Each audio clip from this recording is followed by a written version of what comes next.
Hello, my name is Malcolm, and my team members are Wyzan and Cat Queen. Our team is Egg Mayo Sandwich.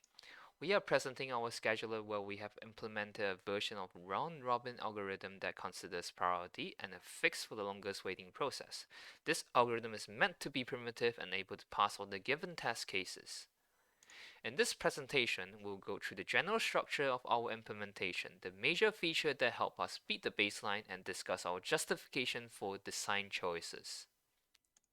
Our implementation is a permutation of the baseline scheduler. However, we have removed some of the original algorithm and kept most of the existing data structures. We use round robin as base along with a high and regular priority queue, which allows higher priority members to play first than lower priority members. If there are too many players, which resulting in regular queues of player waiting for in a long time, we will sort out players who have waited over a certain amount of time, then prioritize them to play the game first.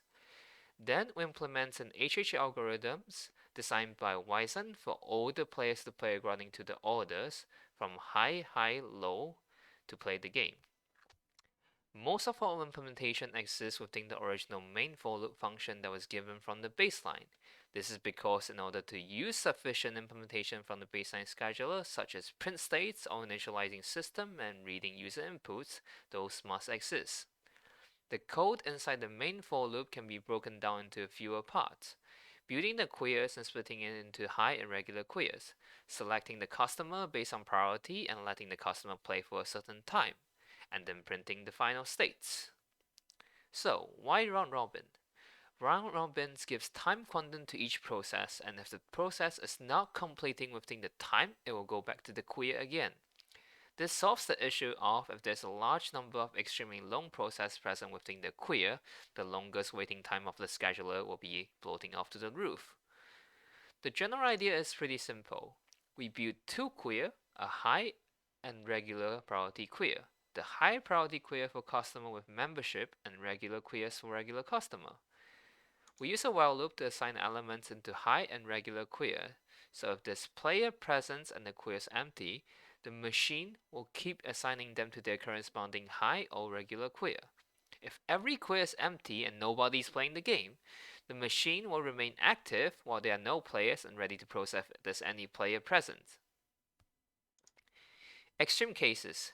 Throughout the test, we'll have to handle extreme cases within the inputs. If there are too many players waiting in both high priority queues and regular priority queue, the longest waiting time of the schedulers will skyrocket through the roof. Therefore, to prevent situation like this, we will have to handle the extreme cases. We sort through all the low priority queues first to find the current longest waiting time player and immediately move the player to go next above other priority. Continuing, we then check the higher priority queue to find the longest waiting time player and again immediately move the player to go next. And if there are excessive number of players and queues waiting for a long time, we then switch to HH algorithms, which the order of executions will no longer be high priority to low priority, but instead high, high, low, which means every 2 high priority we will execute 1 low priority player. This is to ensure that there are no longest waiting time player in both high and low priority queues present. This algorithm is used to reduce both the longest waiting time of high priority queue and low priority queue. The output results of the overall baseline scheduler is the round robin scheduler given, and the output results of the scheduler is the implementation scheduler that we modify. From the result, we can see that overall performance for each result has slightly increases. However, the longest response time is still gradually higher than the baseline scheduler. There are more improvements that can be done via future implementations. However, this is the best we can do for now. Thank you very much for listening to our slides.